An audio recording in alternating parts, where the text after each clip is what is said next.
That's threaded through beautifully for Pele. Oh, there's Italy. At their sharp shooting vest, it was so slick. It was wonderfully well done. And in the blink of an eye, it's Italy who grabbed the lead. The Calcio Guys is a weekly podcast by Adreano Donardo, Gianni Dellacoli, and myself, Nicholas Di Giovanni. We want to bring Calcio back to its roots in our communities and share stories from around the world about why we're passionate about the beautiful game. You can listen to us anywhere where you listen to your podcasts, including Spreaker, Google Podcasts, iTunes, Spotify, iHeart Radio, and Mixcloud. Give us your opinion on social media at The Calcio Guys on Twitter, Instagram, Facebook, and YouTube. The intro song is Fireworks by Jazar.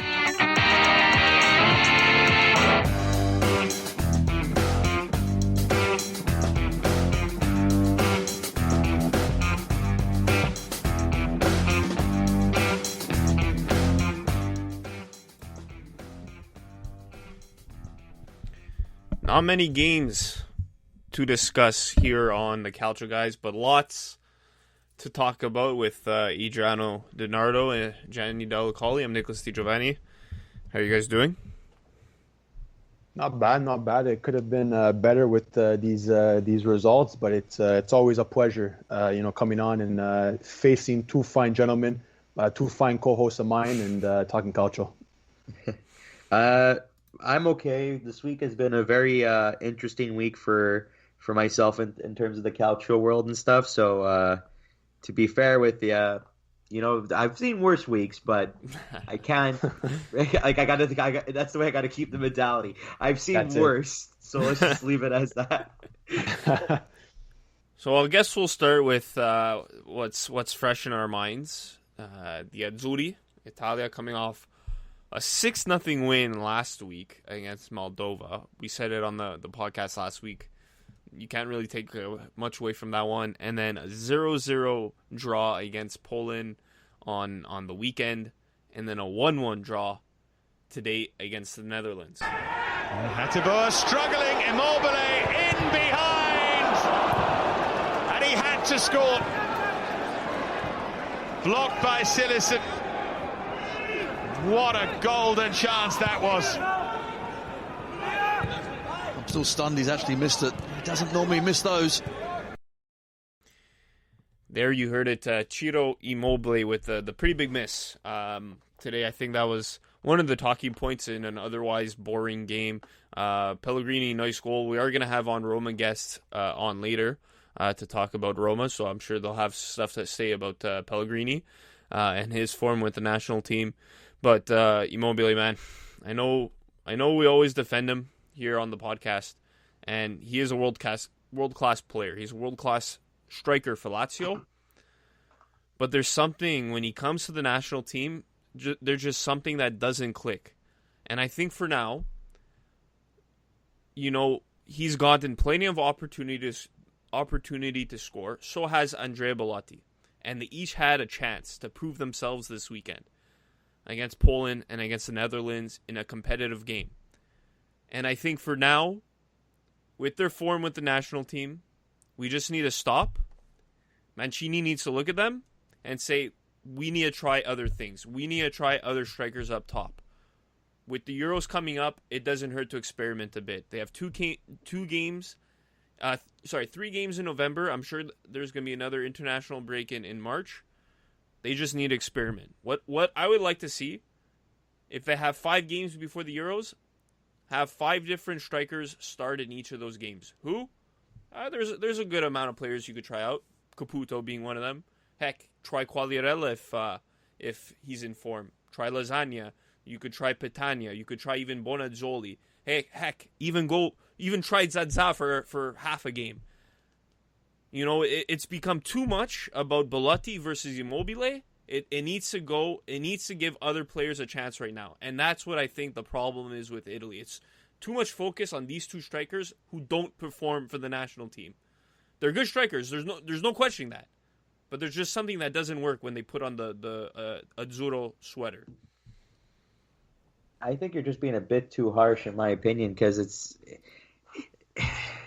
Yeah, obviously these past 2 games weren't great. You're right, they weren't great at all.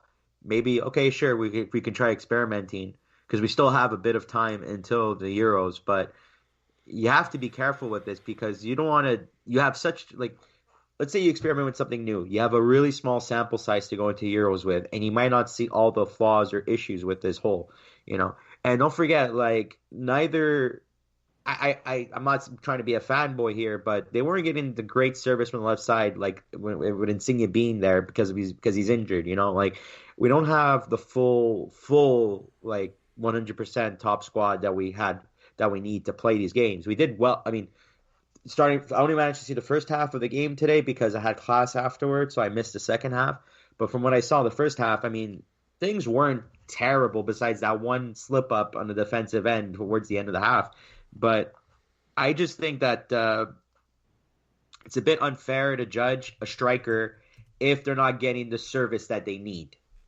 Maybe we should start looking towards the wingers and maybe changing some things up on the wingers. I don't think it's the strikers to blame here. I think we need to see where they're getting their service from. Absolutely. I think, listen, I think this international break, we mentioned it in our group chat, disappointing.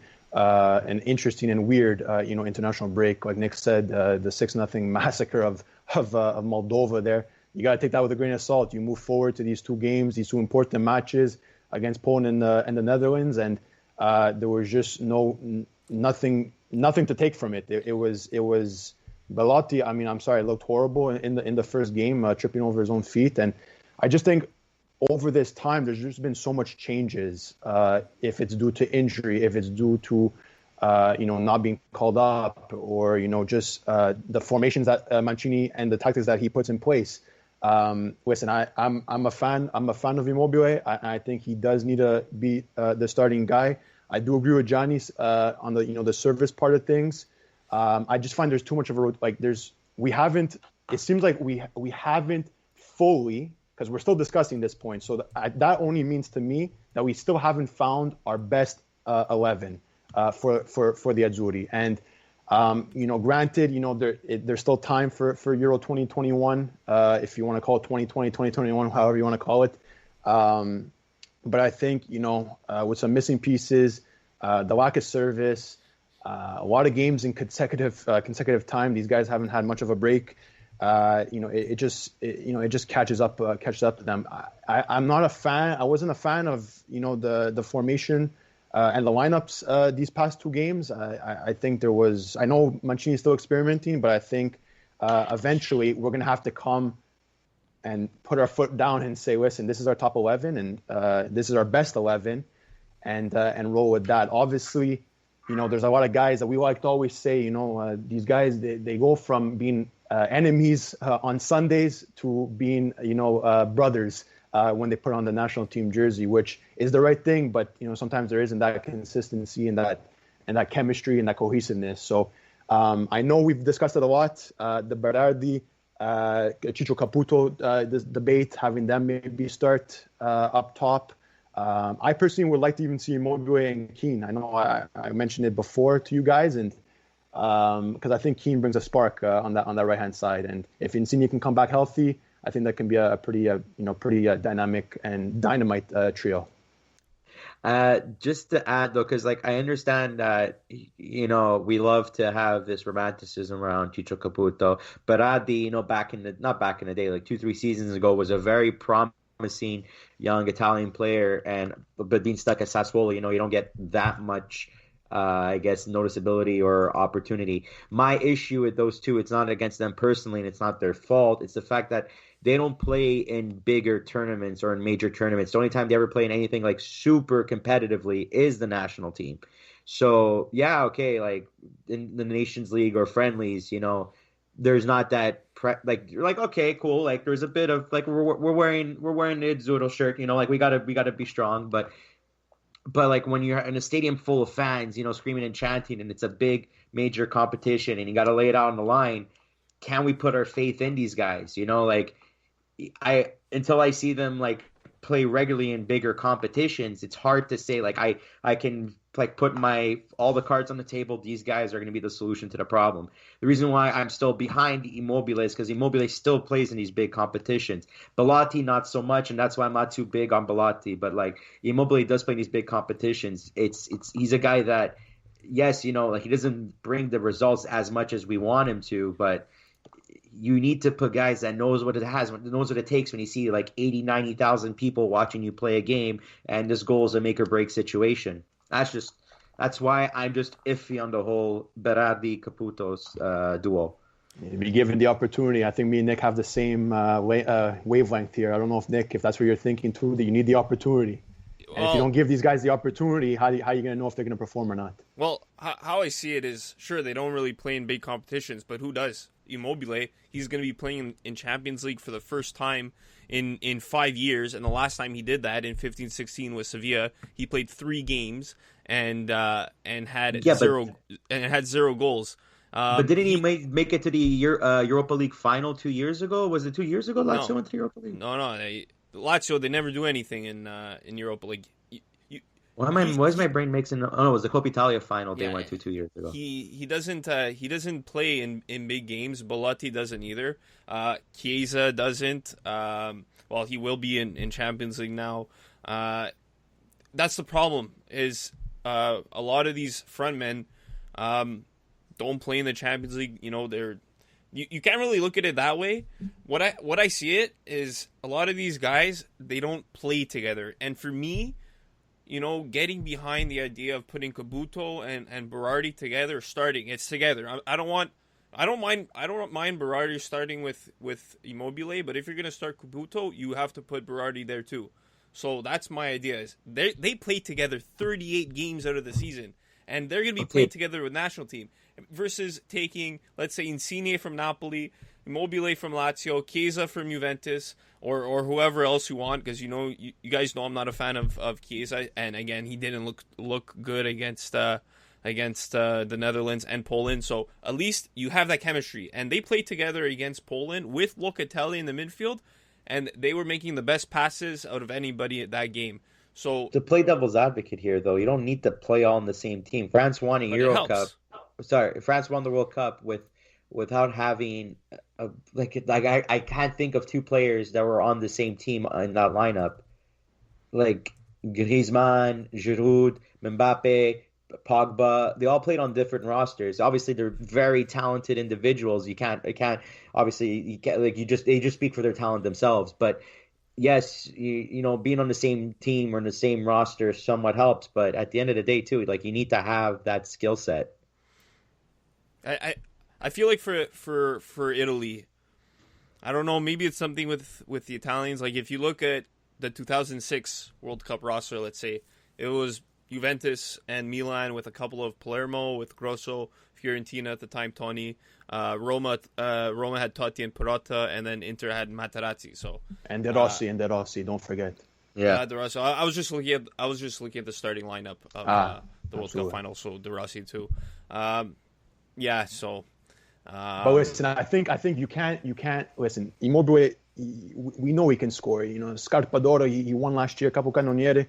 It's just whatever it is. If it's a mentality thing or if it's the lack of service, whatever it is, I just think that you can't. I don't know. It's hard to. I could live with leaving Belotti on the bench, but for me, Immobile has to be in there because for him not being in there, it only hurts him, I think, rather than help him. But I don't know. Again, we need to have that our best 11, and if it is with guys that play with the same team, so be it. If it's not, then that's good as well. As long as the results come, I think as Italians we'll be happy. One last thing I want to say before we move on. So Belotti has 9 international goals in 29 games. This is the opponents he scored against: North Macedonia, 3 goals against Liechtenstein, Saudi Arabia, Armenia, 2 goals against Liechtenstein, and then Bosnia. Immobile, 10 goals in 41 games. Netherlands, Israel, Macedonia, Liechtenstein, Albania, Israel, Finland, Armenia.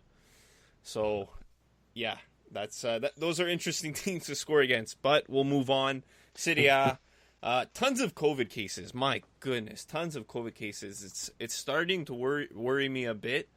Is the league going to get shut down? I think a lot of the stakeholders and the owners don't want it. I think at this point they just want to play. I saw a quote. I think it was from the Spezia owner who said, if we don't play, we're not going to get the TV money, and smaller clubs like us are going to crumble, which I agree with. But health and safety first. I think it's just you have to have the proper protocols in place to make sure if there's one or two players on the team that test positive, you have to make sure the rest of the team doesn't get it, and you really have these teams have to follow the protocols. Players can't be taking selfies with each other after a game. Wear your mask in the dressing room, wear your mask everywhere. I think right now it's crunch time when it comes to this stuff. Absolutely. I just think even on top of that, it's just there's a bit of gray zones in the protocol. Obviously, we saw it firsthand with the whole mayhem, with the Juve Napoli situation, and it just like you said, it's like they go through the motions of the protocol during the match, and then or barely, and then afterwards it's like it's free will. Like you do it there, whatever the hell you want, So I do agree. I think this is crunch time in terms of second wave and just being more cautious, and we don't want the league, or not even that we don't want the league. It would be a shame if the league were to shut down again due to our own harm. You know what I mean? So I think again, it needs to be taken seriously. I think the protocol, if you want to even call it a protocol, because I think there are some loopholes and some gray zones, it needs to be bulletproof. It needs to be something where there can be this outrage. You have to have this outrageous number of cases and positives for you to eventually put out your Primavera squad to continue on with your season. For me, that's a bit ridiculous.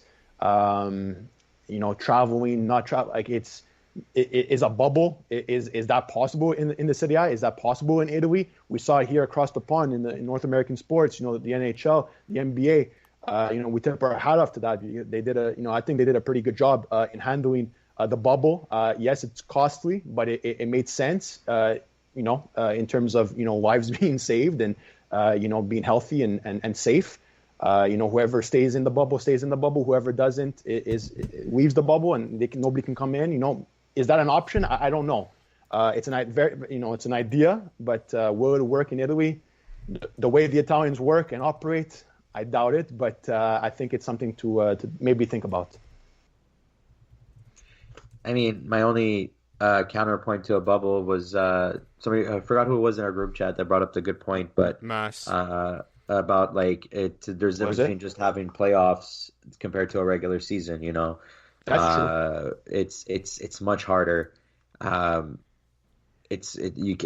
then it's extra long, and it plays a bit of a toll on the players' minds. Then what do you do about international games? What do you do about it? Especially for some nations, some smaller nations where they need to have their top players in those games because they're fighting to qualify for those European competitions or those international competitions. Because for them, that's the biggest thing just to get there. It means the world for them. So to lock them up in a ball, I want whatever is the safest for the players, 100%. I don't care what kind of jersey they're wearing. And at the end of the day, we're all human. We shouldn't be putting each other's lives at risk at all. Yeah.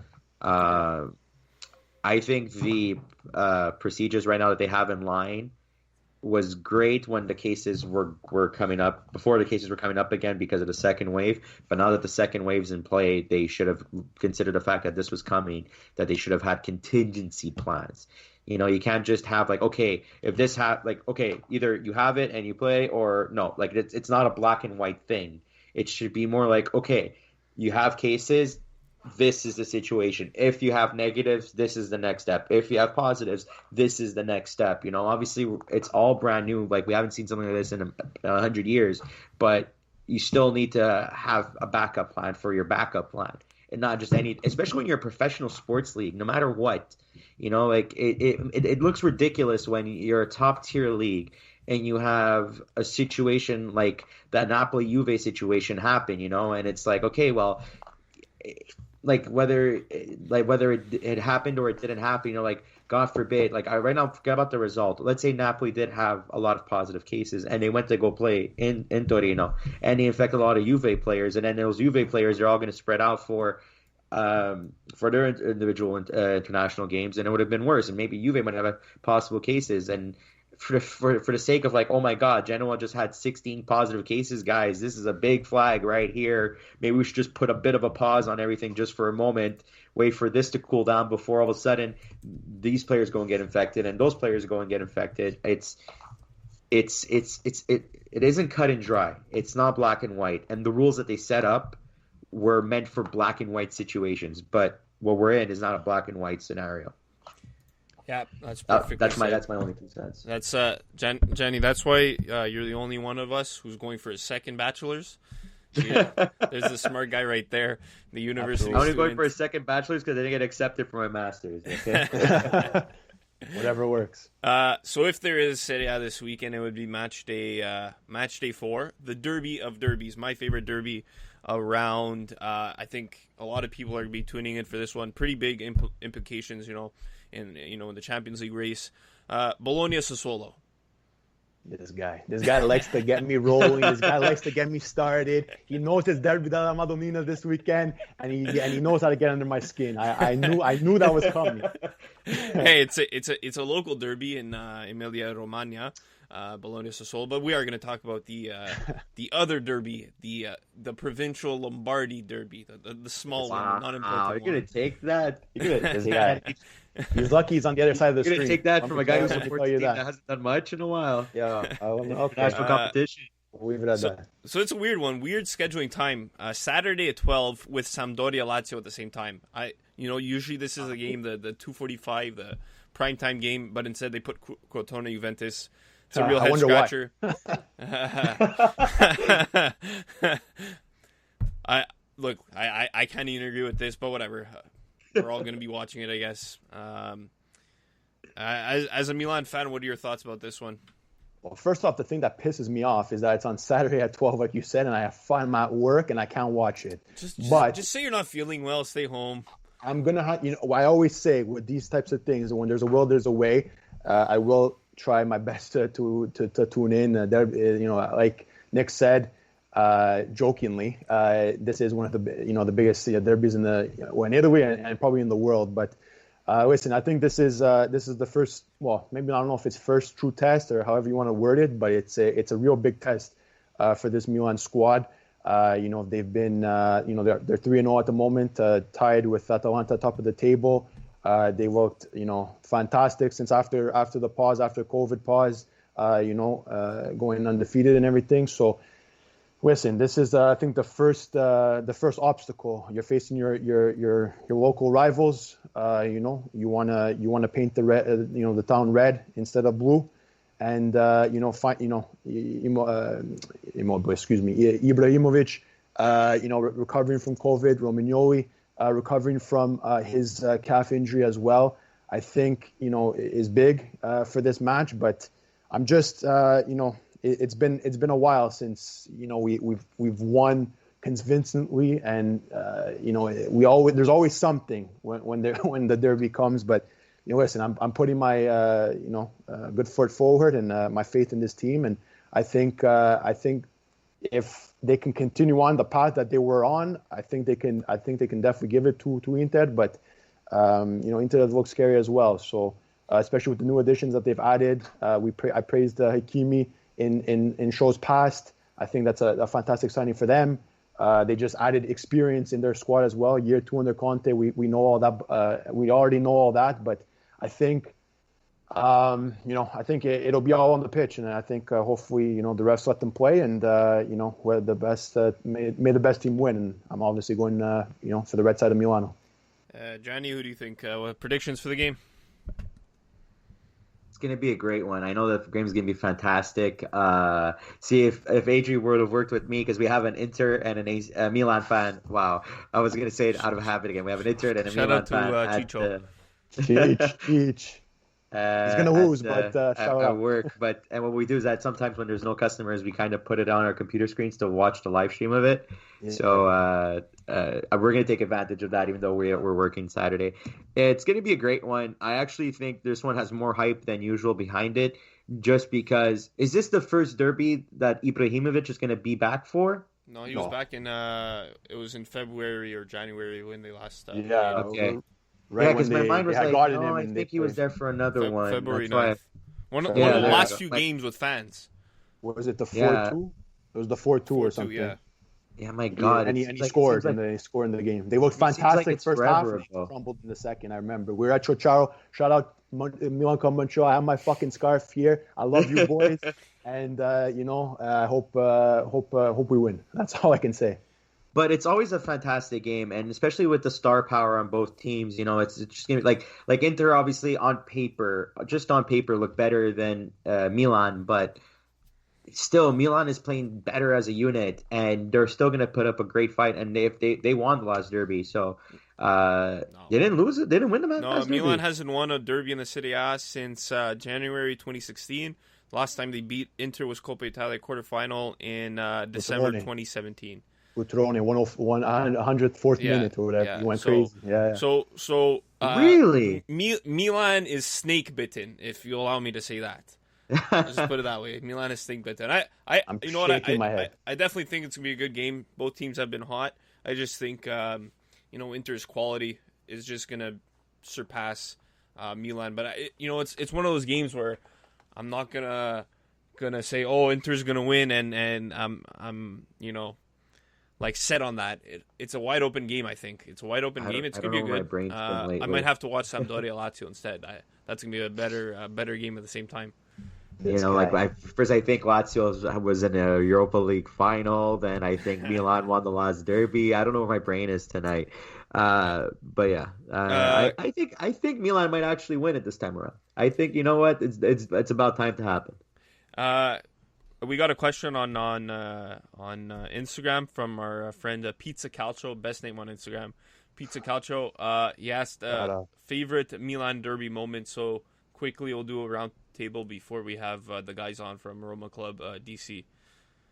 Well, first off, like Nick said, shout out to Pizza Couch. We haven't heard from him in a while. From them in a while with the questions. They used to come thinking fast with the questions. I always say it, two favorite things in life, pizza and calcio. So that's the best name on social media. But I don't know. There's been so many moments. Obviously, now with this whole banter era at Milan for these past years and growing up, I guess watching them, it's been tough to pick out moments. But like Nick said, the 1-0 in the Coppa Italia was a huge moment. Cutrone. Fantastic game. The tying goal at the 97th minute, Zapata against obviously against Inter at the death there. It just crossed the line, goal line technology. The Ibrahimovic and Julio Cesar moment on the penalty shot in 2012 when he was talking all kinds of shit and Immobile still scored. I know we lost that game, but that moment was definitely iconic, and I think one of the most iconic photos in recent time is definitely the Rui Costa and the Marco Materazzi with I believe it was 04-05 or 05-06. 05, April 12, 2005 Champions League quarterfinal. Yeah, that's it, exactly. Obviously that year didn't end up well in the Champions League, but that moment, just that picture is so iconic. Materazzi, leaning on Rui Costa's shoulders, and they're just leaning on each other, and the flares going crazy. One hitting Dida in the back of the head as well. It was just one of those moments that you might never see again in sports, especially the way we're going on with this COVID. But there's been so many great moments. I think in the derby with Madonnina, as I said before, one of the top derbies in the world, and hopefully for more moments that come in the future. I'll be completely honest. I don't really have a favorite derby moment because for me, it's like, oh, it's a fantastic game. I'll sit down and I watch it, but it doesn't have that much of an importance to me. It's something that, like, okay, it's a game that you have to stop and watch. But I'm drawing a blank right now of like what's the number one moment that stands in the back of my mind for the derby. So I'm gonna have to pass on this. Yeah, exactly. I mean, same thing for me. It's a game I always get excited for, but it's not really a game I'm gonna remember unless there's something like incredible, because in reality has no meaning to me. But it was cool when I went a couple of years ago to Milan Club Montreal for the derby. That was cool to see everyone, how passionate everyone was, packed that day. But Icardi scored right at the end for Inter, so I got to see the happiness and I got to see the downside of the derby. But it was cool to see the emotions in that way. I think I actually went twice that year, if I'm not mistaken. I went to both derbies that year to the Milan. There was one in October. There was one in October, and then again in March. I don't know if it was the same year, but I think you also caught when Juve played Milan as well. You might have came as well. But it's always good times at Ciarla, here in Montreal. So hopefully, it would be great if we can get back to that. But it doesn't seem like it will anytime soon. But hoping for the best, going forward. I'm just surprised you guys leave your house. Well, that was when we could. That was when we could. And back we in the day. Freely, no mask. We can breathe good. Everything's, hug and scream and all that. But, the reality in life, that's what it is right now, that we can't do that. And, again, we got to stay positive. Coming up, Marco and Tad from Roma Club DC.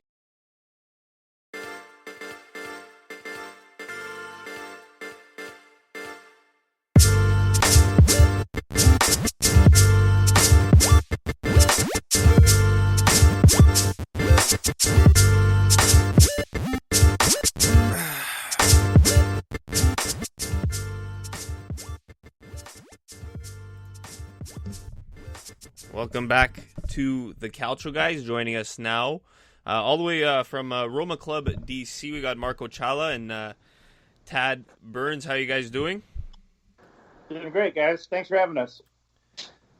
Great, man. Thanks so much for having us. It's definitely our pleasure. And what we do with our guests, before we get into all the Roma talk, we want to know, first of all, how you guys became Roma fans, and how you guys started, or how involved are you with Roma Club DC? I'll take it away. We'll start with Marco then. Yeah, I'll take it away. So my dad's from, actually both my parents are from Rome, but we've been living in the States for 25 years or so. And so I've been a Roma fan my whole life. And, my dad used to follow the team around on the train. And I've been converting my friends ever since being young and telling them, talk to you this, talk to you that. So what happened is one day we just, in 2014, we wanted to start up a club. We threw it up on Facebook, and then we met Tad. Tad messaged us, and Tad was moving back from Rome. He was living there for 8 years, but he's from Iowa, actually, which is wild. And he moved back. He's like, hey, I was just watching the Derby last week by myself, and I want to get together with a group of guys. So we're like, all right, let's do this thing. One thing led to the next, and, fast forward 6 years, here we are. We got a bigger club now.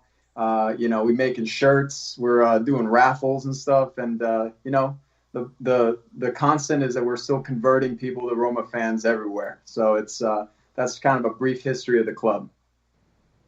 Yeah, like Marco said, I'm originally from Iowa, so honestly, I could not have cared less about soccer until I moved to Rome after college in 2006, and I stayed there for 8 years. I owned and operated a walking tour company for young travelers and backpackers. I was big into Roman history. I was a history major with an emphasis in classics. Roman history was my thing. Always wanted to live there. Moved there, and first time I went to Stadio Olimpico, just fell in love with the team, and then now it's basically all I think and talk about is Roma. And so Marco and I founded the club together with a couple of his friends, and we kind of just have a small board that runs everything and makes all decisions, and we're involved in everything with the club. Kind of starts with us and a few guys, and in terms of organizing the watch parties pre-COVID, we'd organize watch parties, and it started out as 8 or 10 people, and now pre-COVID, for the big games, we're getting 50, 60 people. It's just basically become a family, and we have a group chat that, for better or for worse,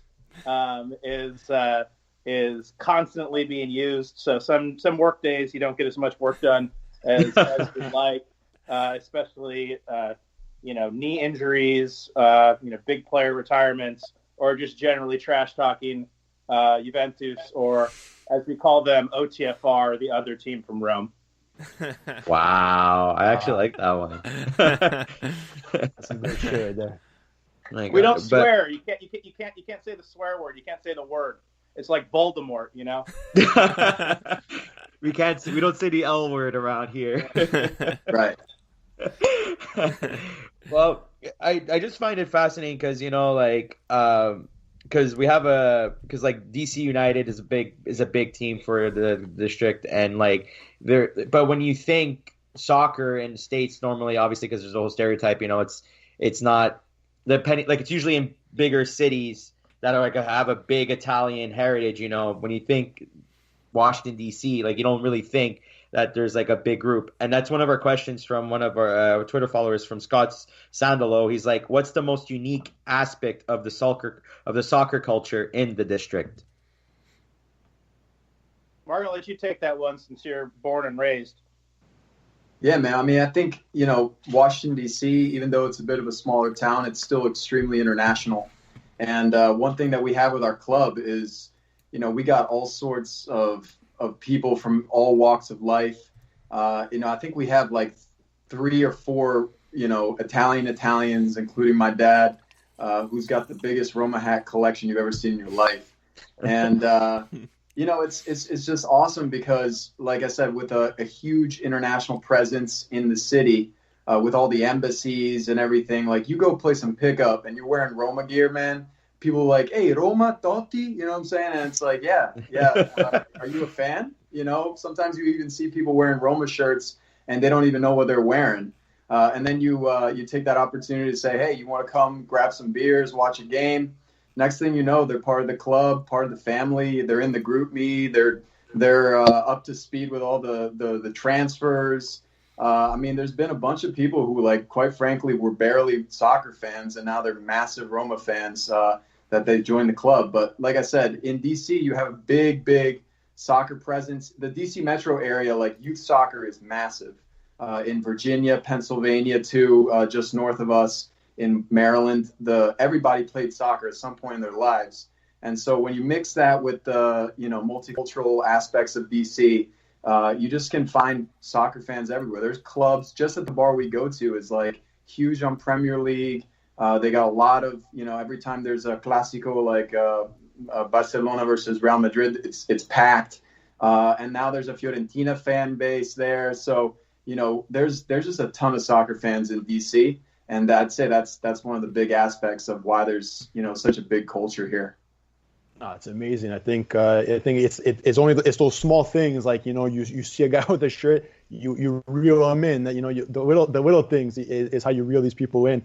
Listen, I'm a proud member of Milan Club Montreal here, and it's a great community to be a part of. When you're part of a fan club of whatever team you support, and I don't care who it is. It's just a great feeling. But maybe moving away a bit by the club that you guys run, and talk more about the club that you love.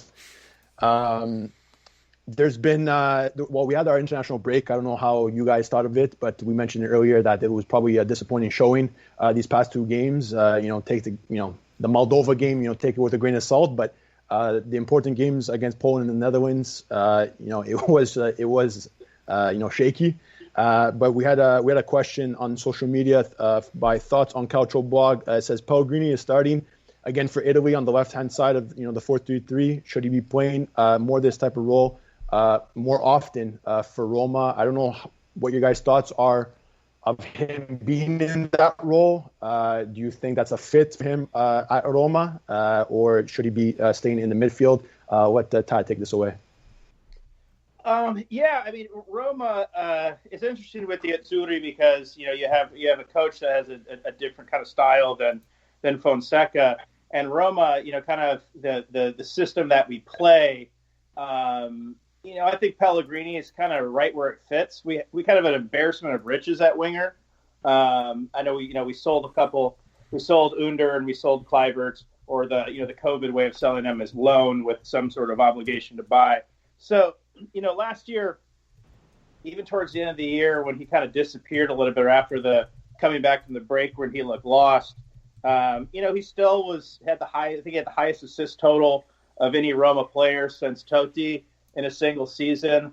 Playing in the middle of the attack, being able to distribute the ball, and his ability to pair with Veretout or Diawara. It's fun to see him score a goal on the wing for the Azzurri, but for Roma, I think we have the position, his everyday position down. But it's good to know that he has the versatility. That it's Roma, so we could get the plague of injuries tomorrow, and have the ability to be able to push out on the wing if we need him and move somebody up into his position. With another ACL injury, but knowing our luck, that's probably what's going to happen. Don't even talk about it, man. I was going to say, you have anything to add, or you want to go to the next question as well? No, I mean, on Pellegrini, he's obviously a really kind of a controversial player because a lot of the players and a lot of the fan base, just expects more out of him. He has a good habit of pissing the ball away at the wrong moments and sometimes has bad body language too. When you see him play on the wing and score a goal and make a run through the midfield like that, it just shows he has these glimmers where he does something fantastic. I've always loved Pellegrini. I think probably first and foremost because he's Roman, but also just because he plays with palle. He plays with some balls, and yeah, he tries the kind of the fancy pass one too many times. I think if he simplified his game, he would be much more effective. But the good thing about him is that when he's working hard off the ball, playing defense too, he can really bring that extra level of quality. Again, if he's on, if he's off and he's trying flicks in the back third of the field and he's turning the ball over, I mean that's something he needs to work out of his game. Otherwise, he's going to be plagued with that that persona for the rest of his career. I think if he can kind of clean up his game, he can be one of the best players on the team. And I just hope that the Roma fan base is just a little bit easier on him because, let's just give him a little time with Fonseca. He is kind of versatile. I'd like to see him more in a position that's more advanced and let Veretout and Diawara just kind of do more of the easy cleanup work and put him in a position where he can use his vision. Because I really think that he is prone to doing a little too much when he's kind of playing out of the back end of the field. So I like Pellegrini a lot, and I just hope he does well for Roma Nation. And speaking about another midfielder, we got another question from Calcio Fan Blogs from Joseph. He asked, do you think Veretout has the potential to be a world-class player? I was thinking, I saw this one earlier. I was thinking about this one for a while. Veretout might be my favorite player on the team right now. Definitely maybe my favorite non-Roman. And he's definitely, had some sparks in games that you wouldn't see from, previous iterations at his position. But the simple to that answer that question for me is no. He's 27. So, I mean, that's kind of reaching your peak. So talking about a potential for a 27-year-old who has never been called up to the national team and the senior level, I mean, I don't know. He might be maybe getting some blood doping or something too. I mean, it just kind of also depends on what's world class. Like, what are we defining as world class? And to me, world class is probably, easily top 5 position in your top 5 of your position in your league. And every team in the world would take you to be on their team. And the answer to that question now is no. And I don't foresee that happening in his future. But I will take Veretout on our team, until he wants to hang it up. I love the way he plays. Yeah, I have to agree with Tad on that. I mean, what I love most about Veretout is he kind of has that motorino, right? He just runs and runs and runs. And that's really conducive to a player who's kind of at the peak of his athletic abilities around that 27. So when he slows down a little bit, a little bit older, you can't imagine that aspect of his game, getting better. Again, you need to run a lot to be that type of player. But look, he takes free kicks, and so you can see that he's got that quality. He can do, he takes the corner sometimes, and he can really have some amazing performances that make you think that he, maybe has that potential to break through the next level. Like Tad said, usually when you say world-class player, like you're not just coming to that as a 27-year-old. People, maybe you fell off for a couple of years, but I don't remember a time when Veretout was 22, 23, and people were like, hey, this guy's going to go to Real Madrid in a few years. You know what I mean? Like, he's always been a very quality player. World-class is just maybe a step too far. I would like him to get to that level. But like Tad said, he's probably one of my favorite players on the team, just because he plays with Grinta and he just runs a lot and he's always working for the squad. So love Veretout, man. I hope that he can keep healthy and, knock on wood for that one. But he's just a great player. Or touch iron. Touch iron. Listen, he took the game by the horns against Juve, right? It was the Veretout show, right, in that game. And like you said, Marco, he plays with balls. These guys, they like to play with balls, and it's a great showing. But again, I think the 40 class, the world class, tag, it's a heavy tag to put on players. A guy that had all the potential in the world. I don't know if he fell off or not, however you want to look at him. But there was a guy that was linked back to Roma, Stefan El-Shaarawy. We came off of Mercato Madness, as we like to call it over here, and it seemed like the move was almost done. Then it collapsed in the final hours on deadline day. El-Shaarawy had good looks with Roma. I think in spurts throughout the seasons. So we got a question by our good friend Enzo at Pure Romanista, part of Six Side Calcio podcast as well. He says, do you think El-Shaarawy will make his Roma return in January? I don't know if you guys are high on El-Shaarawy, but just give us your thoughts. We can start with Marco. Yeah, man, you got to be high on El-Shaarawy when he's coming in first game and scoring a backheel goal. He definitely has that, he's got a lot of class. I'll say, he was, for a long time when he was playing at Milan, everyone was saying that he was the next big thing. And he had some really, really good moments in Rome. He's got pace. He's one of those players that takes you on every time he gets the ball. I love that. I love somebody who likes to stand up the defender and put him on their heels as soon as he gets the ball. Look, the fact that it didn't go through just is part of this crazy Mercato madness right now. That it doesn't help that COVID is in the mix. He made a decision to go to China to make some money. I always scratch my head when players do that at a young age. I understand that you're getting tossed a lot of money in your face. And now, you see him kind of trying to come back to Italy because he wants to make the national team. But you had to have known that was going to be an issue when you went over to China to take a lot of money. And again, I don't blame him for doing it. The fact that it fell through is really unfortunate, especially with Zaniolo getting injured and us probably needing an extra winger. Not that we don't have players that can play there right now. I don't really see him coming. I think he missed the boat. I don't think in January he's going to be coming, unfortunately, unless, we get a lot of injuries or, something magical happens. I just don't see it happening at this point. So it's unfortunate, but he's a great player and I miss him. I disagree with Marco on this. The fact that is he training alone in Italy right now? I don't think he has any intention. It's Italy or bust. Rome is definitely in the mix high in the mix because of his desire to play for us. January probably, if not, because he needs to get that half season into try and get back on the Azzurri. He's playing for him now, but to guarantee to make the squad.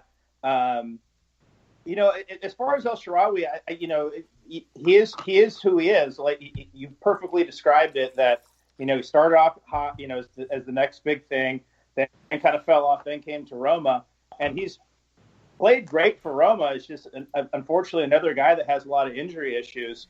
Would I like to see him at Rome again? Yeah, he's great. The thing I'd like to see most about a Stephen El Shaarawy, though, is, man, get a new hairstylist. You've had that. It's like he's still rocking if he had a bowl cut from high school or something like that. Like, give us a go, man. Give us a go. You got some fashion. The rooster look. Oof. He's got the nice eyebrows too. Man, this guy's clean cut. Raffinado. He's good, man. He's good. But that's his only, like you said, look, though. But that's like you guys, like Tad, you true. But like Tad, you said, all this, going from, starting high, dipping off, going to China, like Marco said, he's still only 27 years old, I believe. So that's. God. I thought he was older. I can't hate on him for going to get that bread in China. Yeah, I'd have done it. They've been crazy. He gets paid, way more than he ever thought he'd get paid. Still time for him to come back and play. And I think he's going to be a solid contributor to any team in Italy, except for maybe Juventus, where, he'll be battling it out with a player like Bernadeschi to see who gets to carry, Kulusevski's kit bag or something like that. But, any team in Italy, I think would improve by having Stephen El Shaarawy. Yeah, and I think he's got a passion for Roma because his like whole, I guess, I want to say, for lack of a better term, career kind of was reborn in Roma. Like he was a promising young player for Milan, didn't work out so well. Then he was sent to, was it Spain afterwards? He went to Monaco. He went to Monaco. Monaco. Yeah, my bad. He went to AS Monaco, and there, he was kind of getting a bit back in form, but not really. He was getting some confidence. And then when he came back to Roma, he was a phenomenal player for us, and I think he's very thankful for that. And I think he still feels like as if he has more to give back to Roma for that. And I'm gonna have to agree with Tad here. I would actually like to see him come back. But moving on to another former Roma player to ask. This comes from a question from Romano Americano.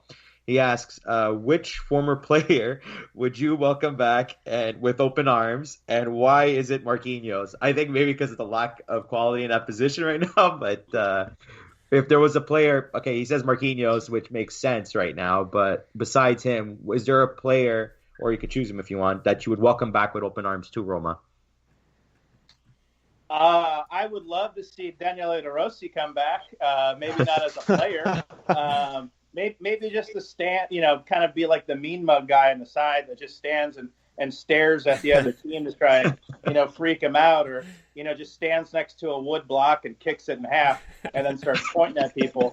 But if we're talking about, a current player right now, just look at the reigning Premier League champions in Liverpool. How would you not want Mohamed Salah back?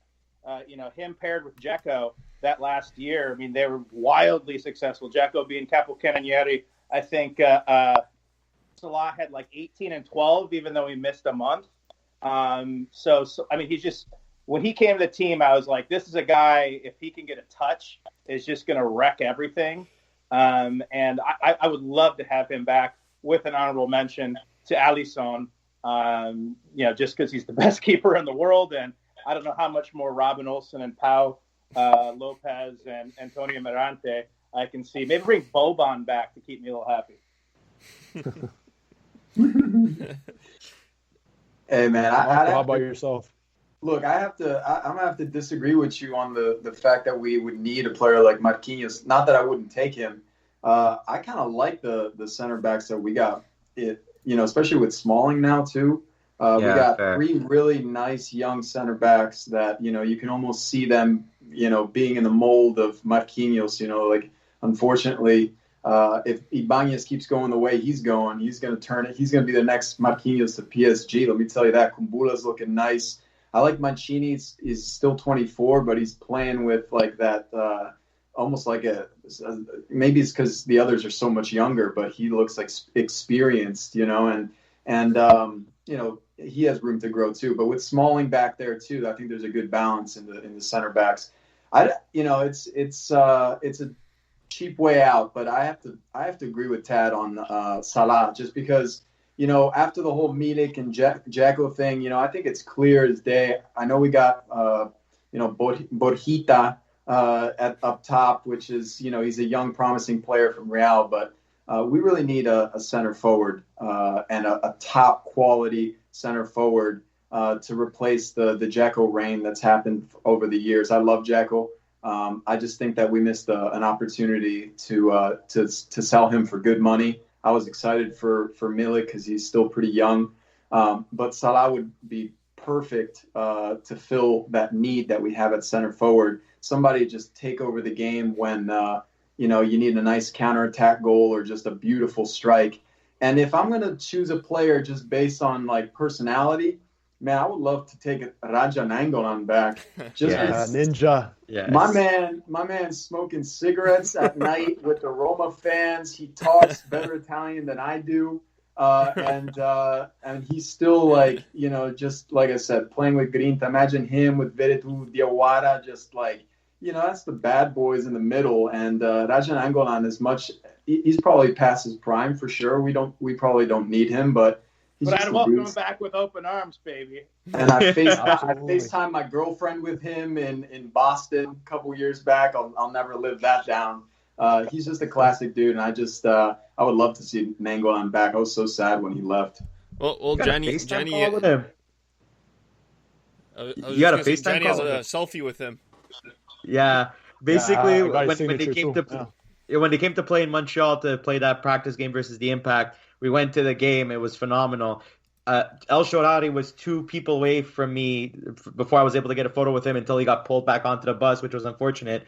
But it was like him, Nyangolan was going to like every single fan and taking signatures or photos. So I wanted to hold up my phone to take a photo. He puts his arm through the whole like fence to grab my phone, takes the selfie like with a mean mug, and then just gives it back to me. And I'm just there like, I'm never watching this phone ever again. And then he goes out and takes some scalps. That's it. That's it. But even just that game, just to see Totti like in the flesh was like for us like a dream come true. Obviously, tough, tragic news for his father passing away at 76 years old. COVID, I know all of us here on the podcast, our thoughts, he's in our thoughts and prayers, and, rest in peace, Enzo. But, we had another question for you guys. So, Nick, you want to take it away? Oh, yeah. Obviously, the big talk for Roma this season, new ownership, the Friedkin group coming in, try saying that 10 times. Replacing Plata, so American owner to American owner. How do you guys feel about this new ownership, and what direction do you want them to go in? Go ahead, Marco. I'm excited for Friedkin. After a lot of, after the last 10 years of having Pallotta, who, he did some good things for sure. I think he globalized Roma, the brand, that deal with Nike. This season is kind of it's making everybody kind of kick themselves a little bit because they come out with the freshest gear, of course, the last season. All jokes aside, I think Pallotta, as much of a kind of a sideshow that he created, I think that there was just too many issues when you deal with the Roman people. We all know that Roman people, they're a certain personality, and you can't just be the owner of Rome and show up once every 3 years, you know what I mean? And then you show up for the Champions League game and dive into the fountain and, Piazza Navona, which is, it was cool and all, but I just think Pallotta, and the whole organization, they caused so many problems for themselves, even how they dealt with De Rossi and Totti, and it was, there's an ego thing always, and I think Pallotta had that issue with this ego thing.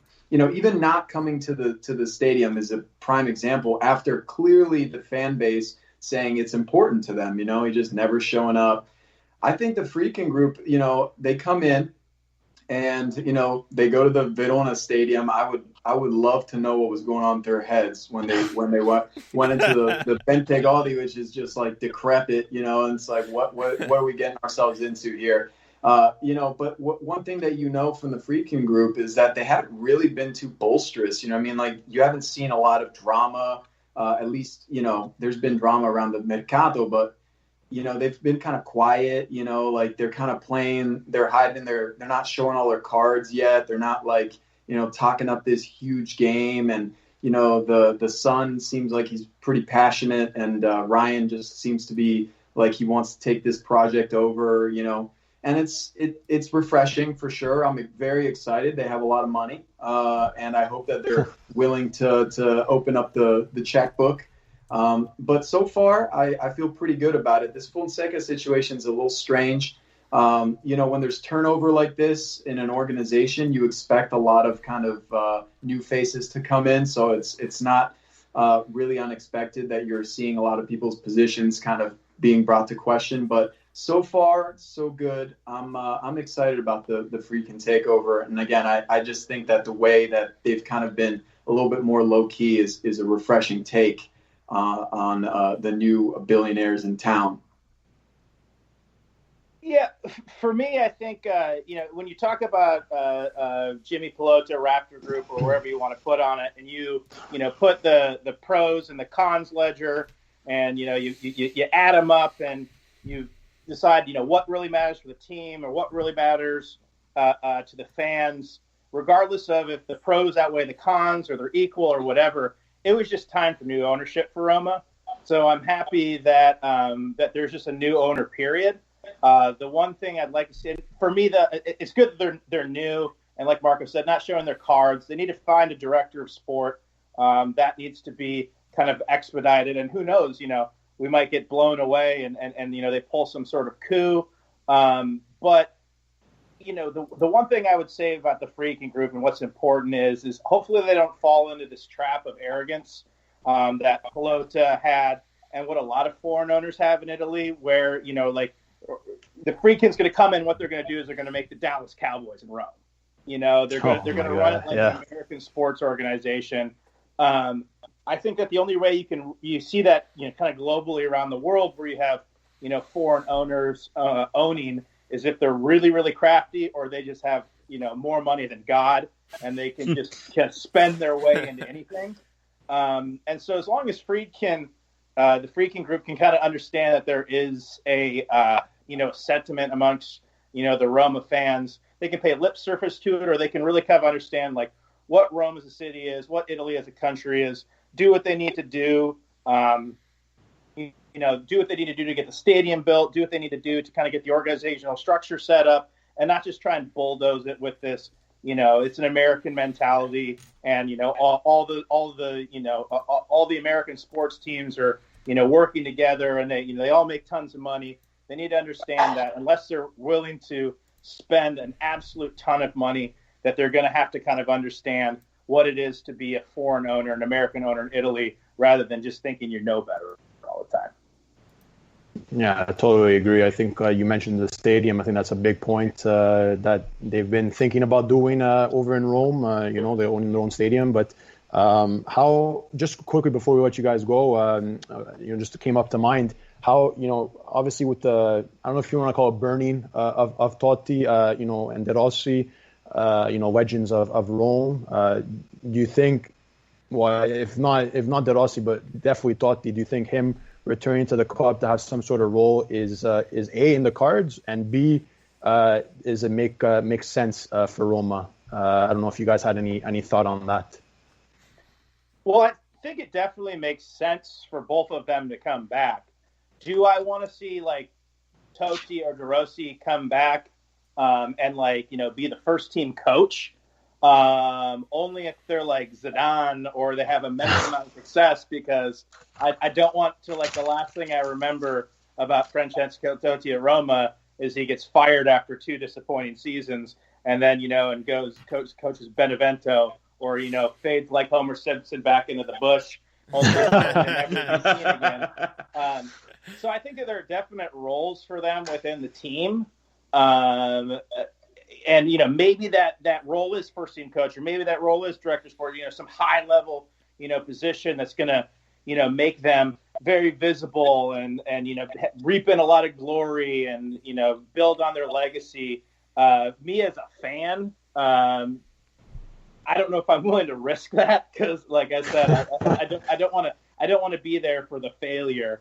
and always have to be like, but like maybe it could be like a Brendan Rodgers at Liverpool where you strike out, but then you're still this big club legend. But I only want him there is if I can put in my crystal ball and I can see Totti lifting up the Champions League trophy over his head as the coach of Roma.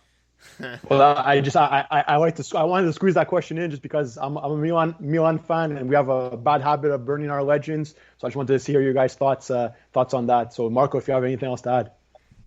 Yeah, Totti was interviewed. I want to say something real quick about the previous question. I mean, if we were to bring back a player, Totti, of course, I'd want to bring him back. Absolutely. After seeing some of the slaps that he's had in the Calciotto games, I mean, this man's gonna be the best player on the field until he's 90 years old. But realistically, man, there's a famous interview with Totti and my dad. He had the VHS cassettes when I grew up of Totti, and one of the interviews was, if you weren't a soccer player, what would you want to do? And he was like, I would be a benzinaio. I'd be working at a gas station because I like the smell of gasoline. You know what I'm saying? Like, I just think that Totti, look, you have Maldini. He's doing his thing up in Milan, but let's be honest. Milan is a different club than Rome, in the sense that Rome has this. It's a chaotic city. It's just a different fan base, a different situation than up north. And Totti's such a legend. De Rossi I could maybe see being like a youth team coach or, being maybe a little more involved in the organization. I'd like to keep Totti as an ambassador because, look, if you're talking about the DS position, it doesn't really strike me as a position of somebody who is like this super loyal, Romanista my whole life. And, in an ideal world, maybe. But I just think you got to have a certain personality to be a really good DS. You got to be a little bit more kind of slippery. You know what I mean? You got to be really, really sharp and kind of, shifty and shady. I just don't think that's Totti's kind of personality or role. He was always kind of like this low-key legend, low-key in the sense that he just, be a leader from his actions and his chips and his goals. And I just don't see him being that corporate guy or that DS, you know what I mean? So I'd like to keep him as an ambassador or a player coach, you know what I'm saying? Just put him up top when Jekyll gets tired, but that's kind of my feeling. I think if anything, De Rossi could be he could work his way through the ranks of the youth program, maybe be a coach in the future. But Totti, I like to keep him just, as a brand, as a team ambassador in a way, No, very well said. I think we would all love to see Totti come back, idol and legend of ours, definitely over here. But guys, Marco, Tad, we definitely want to, say we definitely appreciate you coming on tonight, taking the time out of your guys' schedules. I don't know, there's a crazy world in these days, and we definitely appreciate you coming on and for the continuous support that you give us. Just quickly, where can our followers, listeners find you guys, and maybe any news with Roma Club DC in the future? Marco, you bet. You want me to take it? Yeah. Yeah, well, you can follow us on, all different social media, Roma Club DC. You can look us up on Facebook, but you can look us up Instagram and Twitter. And as of this season, after only 6 years, in the most Italian fashion ever, we actually just launched our website where you can get all your information on membership and where we meet up. We go to Ireland's Four Courts in the DC area, and that's a great soccer bar. So you can follow us on all social media streams. Just look up Roma Club DC, or if you hashtag Curva DC, you'll always find us, posting on social media and being involved in the Roma community. So that's how you can find us. And check out the website. We got some cool new shirts if you're looking for some memorabilia as well. Yeah, www.romaclubdc.com. You can buy shirts, you can buy scarves, and why not? Because it's 2020, you can buy face masks. We'll have our emblem and our Curva DC on it. But if you're ever in DC and it's not a pandemic, be sure to come check us out at Roma at Ireland's Four Courts in Arlington, Virginia. We'd love to have anybody, unless you're a fan of OTFR. We'll take a Milan fan, a Juve fan to a certain extent, and we'll take the half Roma, half Napoli fan. You can wear your Roma jersey, but we're going to insist that you paint your face blue. I'm not gonna lie, Marco. I actually find your shirt really freaking nice. It looks really nice and clean. It's spot on. It's pretty good. It's Thanks, man. RCTC, yeah.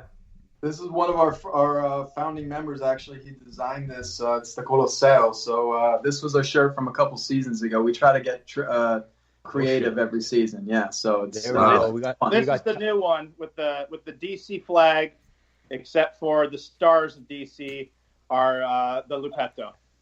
Wait, keep that up. Take a screenshot. We got to post this somewhere. I don't know. Well, I'll post this on social media. Don't worry. Yeah, I'll post this on for social sure. media. For sure. You post it on the Napoli page, man. Yo, might have a difference of opinions over there. But guys, again, I think they're like $20-$25 unless you're a Juve fan. Then just ask Papa and Yelly for $1,000. I'll get it at Tavolino. He buys the league. I'll get it at Tavolino. No.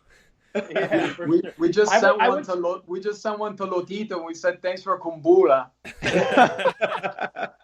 Oh my God! But if you're a Napoli fan, the price is firm. Don't ADL us and be like, oh, I'll give you €50. Come on, we negotiate. It's not our fault. No? But guys, fantastic, discussion. We got a lot in. We talked Roma. We talked Azzurri earlier in the show. And again, thank you so much for taking the time. And where you guys can find us, just like always, at the Calcio Guys on Instagram, Twitter, and Facebook. Catch our podcast on all your favorite podcasting platforms. And we'll be back next week to talk more Calcio. Thanks for listening. Thanks, guys. Forza Roma. Ciao. Thanks, guys. Thanks for what you do.